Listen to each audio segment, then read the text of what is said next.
ওই যে এখন আমাদের কানের ভিতরে বেশি উঠে পানি লাগবে নি ভাই পানি। আপনারা কি ভিডিওটা দেখেছেন? পানি লাগবে নি রে ভাই পানি। আরে ওই ভাই মাহফুজুর রহমান মুগ্ধ, আমার দেশের সম্পদ, আমার দেশের অহংকার, আমার দেশের গর্ব, এমন ছেলেদেরকে আমরা স্যালুট জানাই। মৃত্যুবরণ করার, শাহাদত বরণ করার মাত্র কয়েক মিনিট আগে তার মানবতা থেকে সারা বিশ্ব কেঁদেছে। ওই যে মাহফুজুর রহমান মুগ্ধ একটু উপরে সে শাহাদতের অমীয় সুধা পান করবে, কিন্তু তার অপর বাহিনী তৃষ্ণা নিবারণের জন্য কত সুন্দর করে আমার ভাই মাহফুজুর রহমান মুগ্ধ বারবার বলতেছিল পানি লাগবে নি ভাই পানি। অথচ তার সামনে টিয়ার সেল তার গায়ে পড়েছে। আমার ভাইরা, চোখ দেখা যায় না কিচ্ছু, তারপরেও চোখ দিয়া কিচ্ছু দেখে না, তারপরেও পানি লাগবে নি ভাই পানি লাগবে। মনে হয় আমাদের সামনে ওই মাহফুজুর রহমান মুগ্ধ ভাই পানির বোতলগুলি আমাদের সামনে দিয়া গিয়া আমাদেরকে শিক্ষা দিয়েছে, ওরে পৃথিবীর মানুষ জীবন দিয়া দিও, এরপরও তোমরা যৌক্তিক দাবি আদায় করতে গিয়া বাতিলের সামনে তোমরা মাথা নত করবে না। এরাই তো আমার দেশের সম্পদ, এরাই আমার দেশের অহংকার। আজকে মাহফুজুর রহমান মুগ্ধ নাই, কিন্তু সে তো কোটি মানুষের হৃদয়কে মুগ্ধ করে গিয়েছে। জাতির মানুষ তাকে কখনো বলতে পারে না, না এমন মানুষকে বলা যায় না যারা নিজেদের যৌক্তিক দাবি আন্দোলনের জন্য নিজের জীবনটা দিয়া শহীদ হয়ে গিয়েছে। শহীদ তো তাদেরকেও বলা হয় শহীদের দুইটা সংজ্ঞা, একটা হলো যারা আল্লাহর জমিনে আল্লাহর দ্বীন প্রতিষ্ঠা করার জন্য যারা শাহাদত বরণ করে গো, এরাও কিন্তু শহীদ। এরা হলো আল্লাহ দ্বীন প্রতিষ্ঠা করার জন্য শহীদ। কিয়ামতের কঠিন ময়দানে ওই সমস্ত ব্যক্তিদেরকে আল্লাহ রাব্বুল আলামিন শহীদ বানাইয়া হাসরের মাঠে উঠাবেন। আল্লাহ তাদেরকে শাহাদতের মর্যাদা দিবেন। আরেকজন লোক আছে যারা যৌক্তিক দাবি বাস্তবায়নের জন্য যারা আন্দোলন করে শহীদ হয়েছে, এরাও কিন্তু শাহাদতের মর্যাদা লাভ করবে। অন্যায়ের প্রতিবাদ করতে গিয়া কেউ যদি শাহাদত বরণ করে, কেউ যদি জীবন দেয়, সেও কিন্তু শহীদ। কিয়ামতের দিন আল্লাহ রাব্বুল আলামিন যেই সমস্ত মানুষগুলি আল্লাহর জমিনে আল্লাহর দ্বীন প্রতিষ্ঠা করার জন্য যারা জীবন দিয়েছে, ওদের কাতারে মহান আল্লাহ তাদেরকে দান করাবে। আমার ভাইরা, এই জন্য শুন, আজকে থেকে আমি যে কথা বলতে চাই, আমার এই দেশের জালেমকে বলে দিতে চাই, ওরে জালেম, আমার দেশের ছাত্রীর গায়ে আর একটা বুলেট চালাবি না, আরেকটা গুলি চালাবি না। যদি আরেকটা গুলি চালাও তাহলে এই দেশের জনগণ কিন্তু তোমাদেরকে ছাড় দেবে না। ভাইরা আমার, অন্যায়ভাবে একজন মানুষকে হত্যা করা কত গুনাহ আপনি জানেননি? আল্লাহ কোরআনের ভিতরে বলেছেন, মান কাতালা নাফসান বিগাইরি নাফসিন আও ফাসাদিন ফিল আরদি ফাকান্নামা কাতালান নাস জামিআ।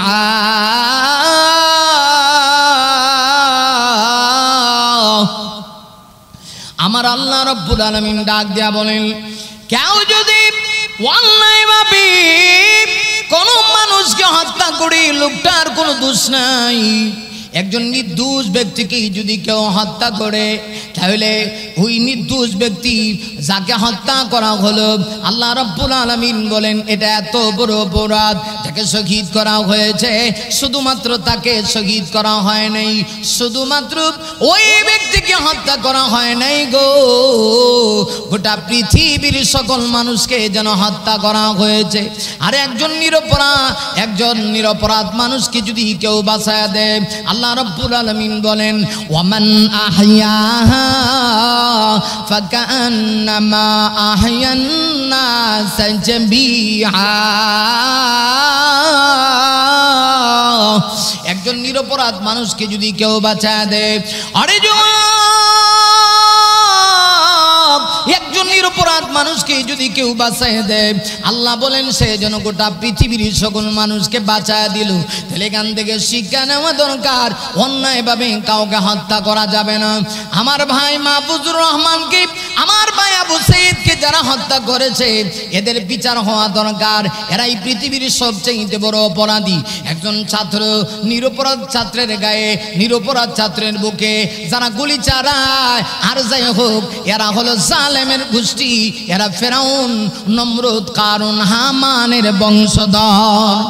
ভাইরা আমার, আজকে যদি উমরের যুগ থাকতো, মুসলিম জাহানের খলিফা হযরত উমরের যুগ যদি থাকতো, আমার ভাইরা, আজকের এই যুগ যদি ইসলামী যুগ হইতো, ওই সোনালী যুগ হইতো, যেই যুগে আল্লাহর কোরআনের আইন, আল্লাহর কোরআনের বিধান, আল্লাহর আইন যেই যুগে, আল্লাহর বিধানের রাজ যেই যুগে চালু ছিল, ওই যুগ যদি থাকতো, অবশ্যই এই সমস্ত হত্যাকারীগুলিকে এবং হত্যার সঙ্গে যারা জড়িত আছে, অবশ্যই তাদেরকে ফাঁসির মঞ্চে ঝুলন্ত করা হতো। আমার ভাইরা, লক্ষ্য করে দেখুন আল্লাহর কোরআনের আইন এই ব্যাপারে কি বলে। আল্লাহ রাব্বুল আলামিন বলেন, ওয়া কাতাবনা আলাইহিম ফিহা আন্নান নাফস বিন নাফস ওয়াল আইনা বিল আইনি ওয়াল আনফা বিল আনফি ওয়াল উযুনা বিল উযুনি ওয়াস সিন্না বিস সিন ওয়াল জুরুহা কিসাস।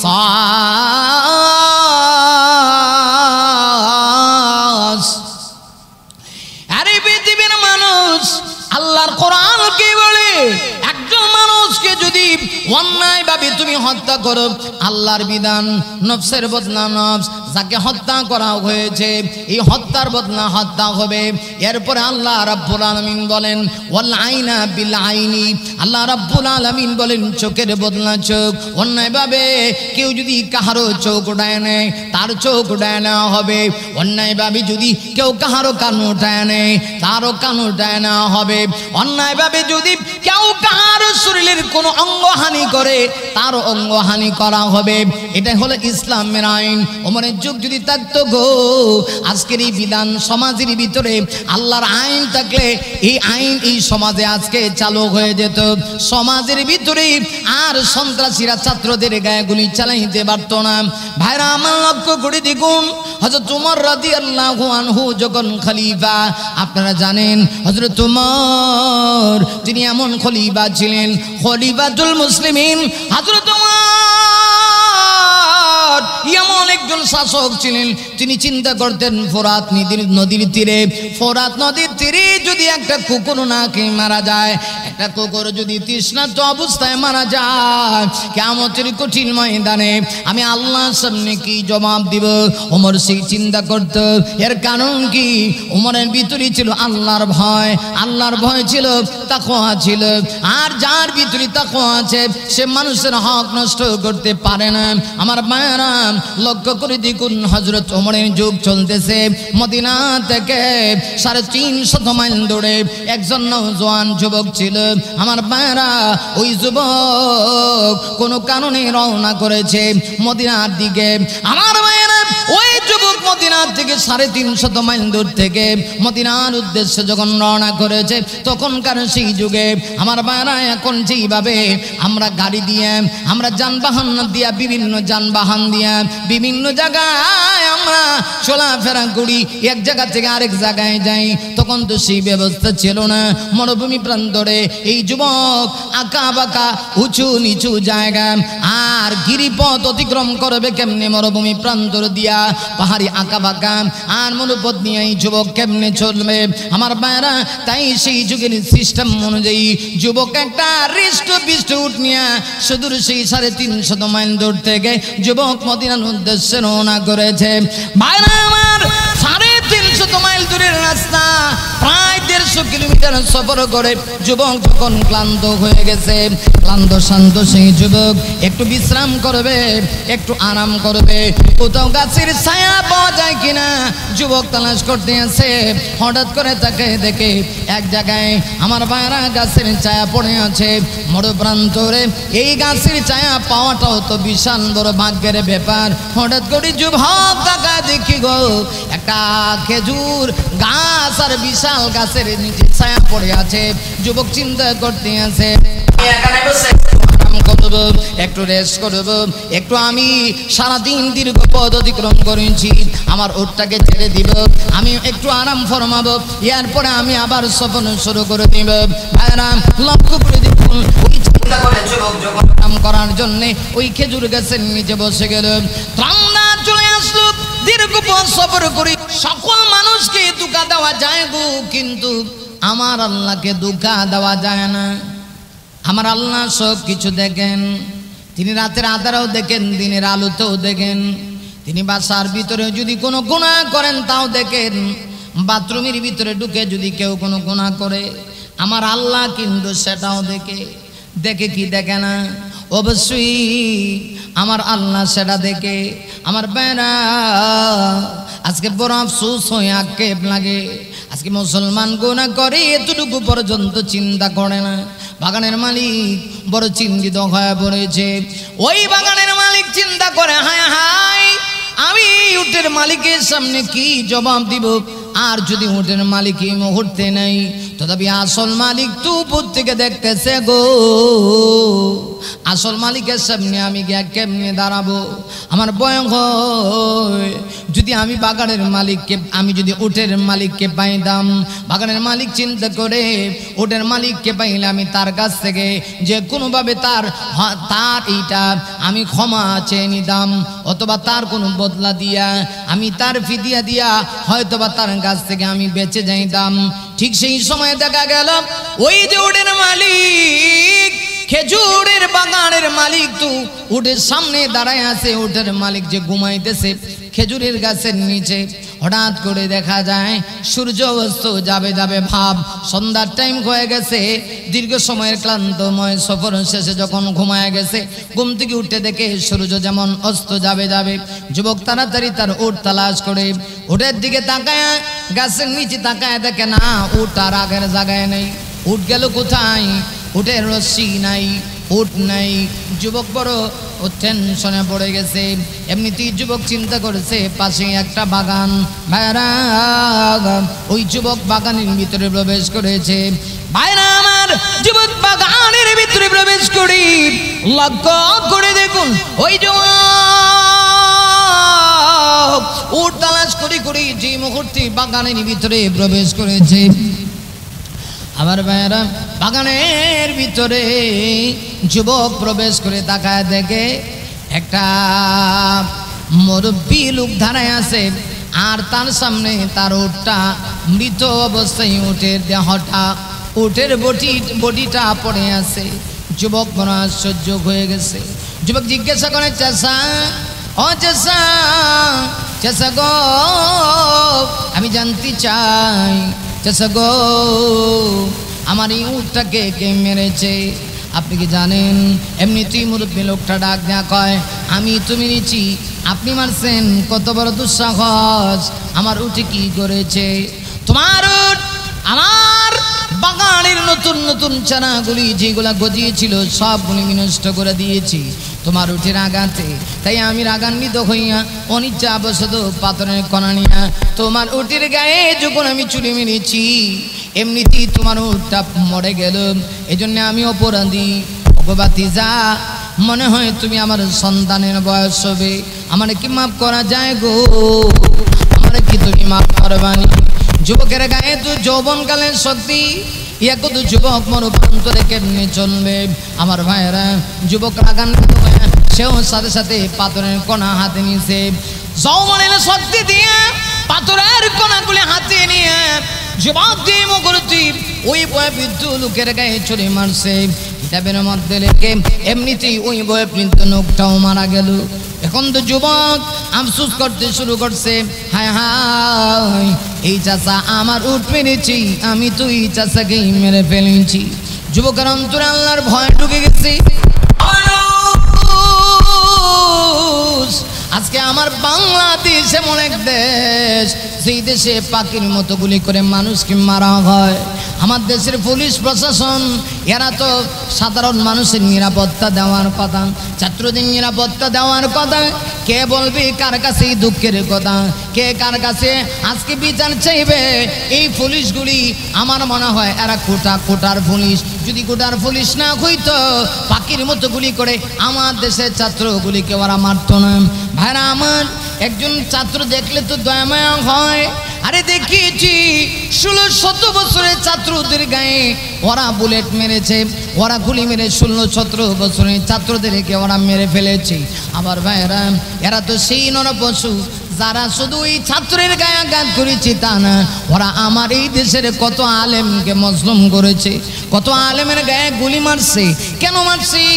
আলেমরা নাস্তিকদের বিরুদ্ধে বলে, আলেমরা কোরআনের পক্ষে বলে, আলেমরা নবীর দুশমনদের পাশে চায়, এই কারণে আলেমদের গায়ে জালেমের বাচ্চাগুলি বুলেট মেরেছে। আমার ভাইয়েরা এটা কি বরদাস্ত করার মতো? আমার ভাইয়েরা একটু লক্ষ্য করে দেখেন, ওই যুগে একটা যুবক তার অন্তরের ভিতরে কেমন আল্লাহর ভয়।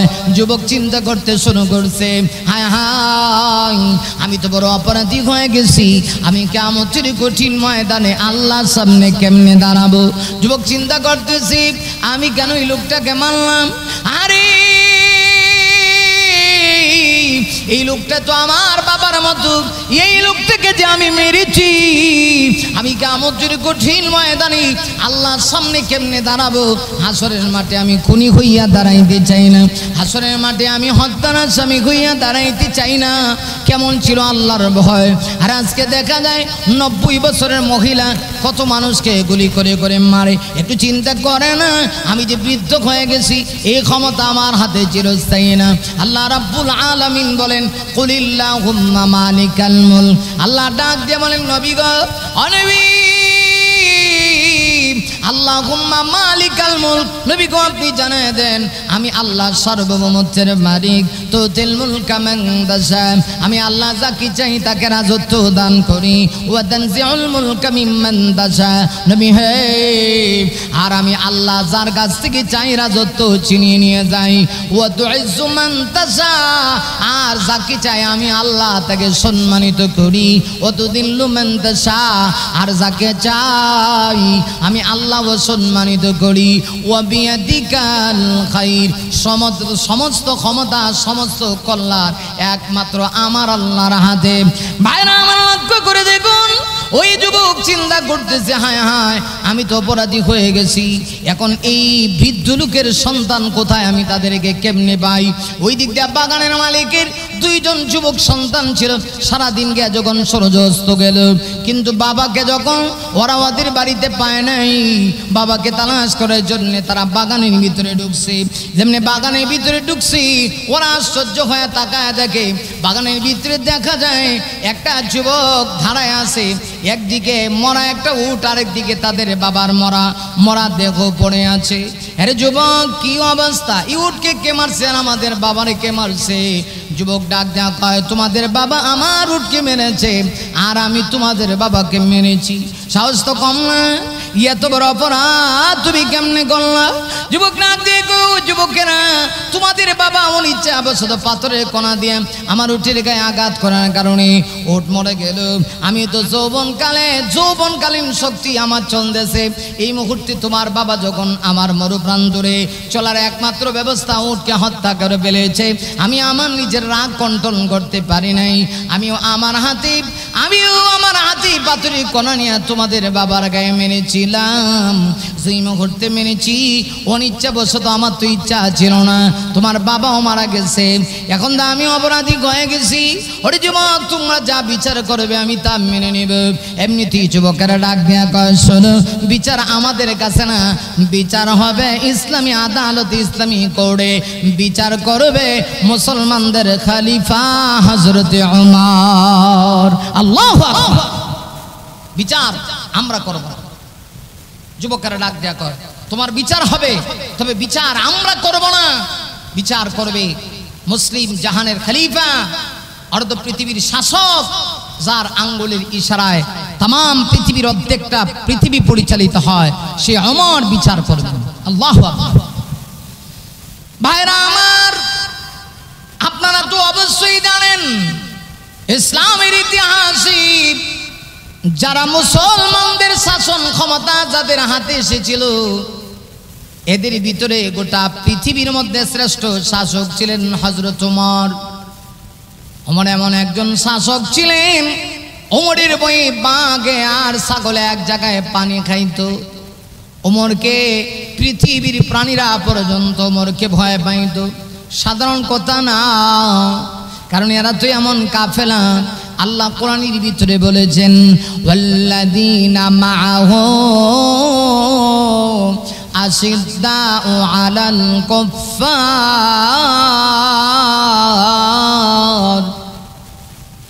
আল্লাহ রাব্বুল আলামিন ডাক দিয়া বলেন, এই পৃথিবীর মানুষ, মুহাম্মদ সাল্লাল্লাহু আলাইহি ওয়াসাল্লামের সাথী যারা, সাহাবীরা যারা, এদের অনেক গুণ রয়েছে, এদের অনেক কোয়ালিটি আছে।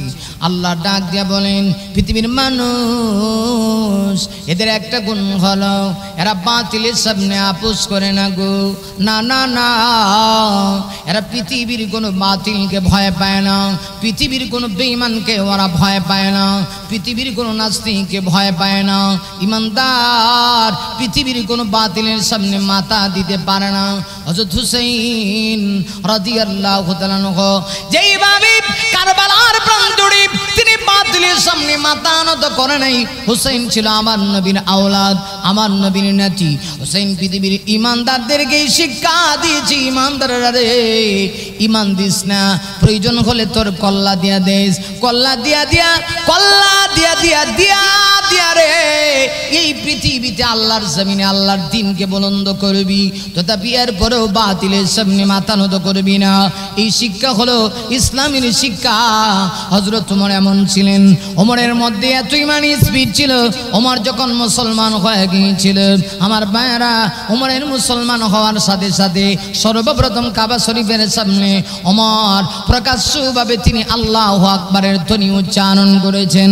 ওমর তো এমন একজন ব্যক্তি, ওমরের কাছে যদি কেউ বিচারের জন্য যায়, হযরত ওমর ইসলাম অনুযায়ী বিচার করে দেয়। আমার ভাইয়েরা, যুবকেরা আসামি নিয়ে হাজির হয়ে গেছে, বাবার হত্যার আসামি, ইসলামী আদালতে মামলা। হযরত ওমর বিচারকের আসনে বসে গেছে। আমার ভাইয়েরা, হযরত ওমর তিনি তো খলিফা, আবার তিনি বিচারক, তিনি জাস্টিস। আমার ভাইয়েরা, হযরত ওমর বিচারকের আসনে বসে ওই যুবককে জিজ্ঞাসা করে, যে যুবক অপর দুই যুবকের বাবাকে হত্যা করেছে, ওরে যুবক, তুমি কি তাদের বাবাকে হত্যা করেছো? হ্যাঁ করেছি। কেন করেছো? আমার একটা উষ্ট্রীকে তাদের বাবা হত্যা করেছে। হযরত ওমর ডাক দেয়া কয়, সাধারণ একটা উষ্ট্রীর কারণে তুই একটা মানুষকে হত্যা করতে পারো না, মনে রাখতে হবে। আজকে যারা মেট্রোরেল বলেন আর যারা অনেক কিছু বলতেছে যে টিভি ভবনে আর অমুক জায়গায় তমুক জায়গায় আগুন দিয়েছে, এই আগুন দেওয়ার কারণে কি আপনি মানুষ মারবেন? আরে ভাই, এই সম্পদগুলি একদিন ফিরে পাওয়া যাবে গো, কিন্তু আমার দেশের এই সোনার ছেলেগুলিকে আর ফিরে পাওয়া যাবে না। আমার দেশের মাহফুজুর রহমান মুগ্ধকে আর ফিরে পাওয়া যাবে না, আমার দেশের আবু সাইদকে আর ফিরে পাওয়া যাবে না। এরা তো এমন সন্তান যারা বুলেটের সামনে গিয়েও মাথা নত করে নেই। ওই সমস্ত যুবকগুলিকে যারা শহীদ করেছে, এদের বিচারও বাংলার জমিনে একদিন হবে, এতে কোনো সন্দেহ নেই। আমার ভাইরা, শুনে জন্য বলছিলাম, হযরত ওমর রাদিয়াল্লাহু তাআলা আনহু তিনি জিজ্ঞাসা করলেন, তুমি কি তাদের বাবাকে হত্যা করেছো? যুবক ডাক দিয়া কয়, হ্যাঁ করেছি। তাই বুঝি? তাহলে আমি এই মুহূর্তে ইসলামী বিধান মোতাবেক হত্যার বদলা হত্যার রায় ঘোষণা দিব, তোমাকে ফাঁসির মঞ্চে ঝুলন্ত করা হবে। তুমি কি প্রস্তুত আছো? আমার ভাইয়েরা, যুবক তখন ডাক দেয়া বলে, হ্যাঁ আমি প্রস্তুত। যদি প্রস্তুত হও, হযরত ওমর জল্লাদ রেখে, জল্লাদ ফাঁসির মঞ্চ তৈরি কর, এই যুবককে হত্যার বদলা হত্যা করা হবে। ওরে যুবক, কিন্তু তোমার হত্যার আগে, ফাঁসির মঞ্চে ঝুলন্ত করার আগে শেষবারের মতো তোমার কাছে জানতে চাই, যুবক রে, তোমার অন্তরে কি কোনো কামনা বাসনা আছেনি? তোমার মনে কি কিচ্ছু চায়?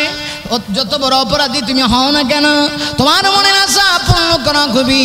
যুবক তখন চোখের পানি ছেড়ে দিয়া কয়, আমার মনের ভিতরে দুইটা আশা। এক নম্বর আশা হলো, আপনি যদি আমাকে সুযোগ দেন, আমি আমার দেশে গিয়া একজন ইহুদি আমার কাছে কিছু টাকা পাবে গো, আমি তার পাওনাটা পরিশোধ করে আসতে চাই। ও মুসলিম জাহানের খলিফা আমার, আপনি যদি আমাকে সুযোগ দেন, তাহলে আমি আমার এলাকায় গিয়া, আমার কাছে একজন ইহুদি লোক টাকা পাবে, আমি তার পাওনা দিয়ে আসতে চাই। আহারে মুসলমানের কি আখলাক, কি চরিত্র ছিল! ومن أحسن قولا ممن دعا إلى الله وعمل صالحا وقال إنني من المسلمين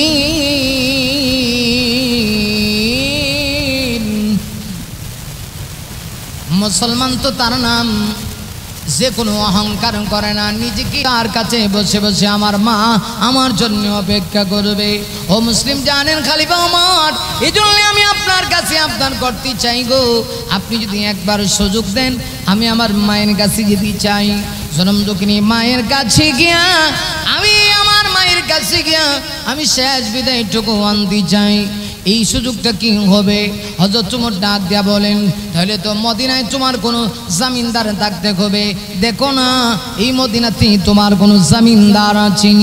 এমনিতেই যুবক চোখের পানি ছেড়ে দিয়া কান্দে, যুবক চোখের পানি ছেড়ে দিয়া কান্দে, আর ডাক দিয়া কয়, ওমর আমি বুঝতে পেরেছি এই মদিনাতে আমার পক্ষে কেউ জামিনদার হবে না, আর মদিনাতে আমার আপন কোনো ভাই নাই, আমার রক্তের কোনো আত্মীয় নাই, মদিনাতে আমার কোনো আত্মীয় স্বজন নাই, কে আমার পক্ষে জামিনদার হবে? যুবক চোখের পানি ছেড়ে দিয়া যখন কান্না শুরু করছে, চোখ দিয়ে অনবরত পানি পড়তে আছে, এই অবস্থায় আমার ভাইরা নবীজির একজন সাহাবী যার নাম ছিল হযরতে আবু যর গফারি, আল্লাহর নবী সাহাবী আবু যর গফারি রাদিয়াল্লাহু আনহু দাঁড়ায় ডাক দেয়া কয়, ও মুসলিম জাহানের খলিফা ওমর, আপনি আমার ভাইয়ের পক্ষ থেকে আমাকে জামিনদার হিসেবে গ্রহণ করেন। সে আমার ভাই। মদিনার সাহাবীরা চোখের পানি ছেড়ে দিয়া কান্দে, আর ডাক দিয়া কয়, আবু যর রে, ও আবু যর, তুমি জানো না এই যুবক তুমি যে তার পক্ষে জমিনদার হচ্ছ, যুবক যদি না আসি অপরিচিত যুবক, তাহলে তোমাকে ফাঁসির মঞ্চে ঝুলন্ত করা হবে, সেটা তোমার রক্তের কেউ না, তুমি কি বুঝে শুনে তার দায়িত্ব নিচ্ছ? হযরত আবু যর গফারি ডাক দেয়া কয়, হ্যাঁ, যদিও যুবক আমার রক্তের কিচ্ছু না, আমার আত্মার আত্মীয় না, কিন্তু এই যুবক তো একজন মুসলমান। আমার ভাইরা হযরত আবু যর গফারি ডাক দেয়া কয়, আমাদের সাহাবীরা ওই যুবক তো একজন মুসলমান, আল্লাহ নবী বিশ্বনবী রাহমাতুল লিল আলামিন, আমি শুনেছি আমার কান দিয়া নবীজি হাদিসের ভিতরে আমার নবী বলেছেন, আল মুসলিমু আখুল মুসলিম, একজন মুসলমান অন্য মুসলমানের ভাই। তাই তো আমি যুবকের ভাই, রক্তের কানেকশন আমার আছে।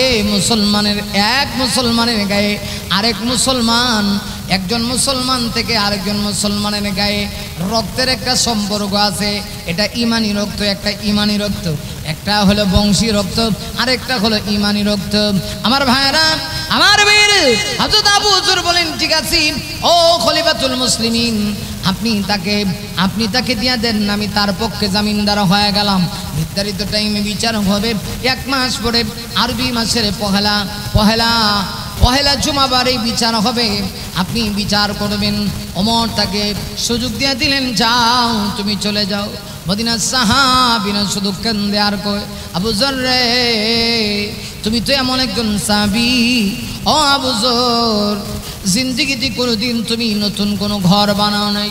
আরে আবু যর, তুমি এমন একজন সাহাবী, জিন্দেগিতে তুমি কোনোদিন একটা ভালো পোশাক তুমি পরিধান করো নাই। আবু যর, তুমি তো এমন একজন সাহাবী, নবীর মহব্বতে তুমি জীবন দিয়ে দিয়েছো। ও আবু যর, তোমার মতো নিষ্পাপ সাহাবীকে ফাঁসির মঞ্চে ঝুলন্ত করা হবে, তোমার মতো নিষ্পাপ সাহাবীকে ফাঁসির মঞ্চে ঝুলন্ত করা হবে গো, আর আমরা মেনে নিব তা হতে পারে না। আবু যর এমন একজন সাহাবী ছিলেন, আল্লাহু আকবার। আবু যর গফারি নিজের জীবনটা পর্যন্ত নবীর জন্য দিয়ে দিয়েছেন। এই জন্য একজন কবি বলে, হযরতে আবু যর গফারি, হযরতে আবু যর গফারি খাদিমি খায়রুল বাশার,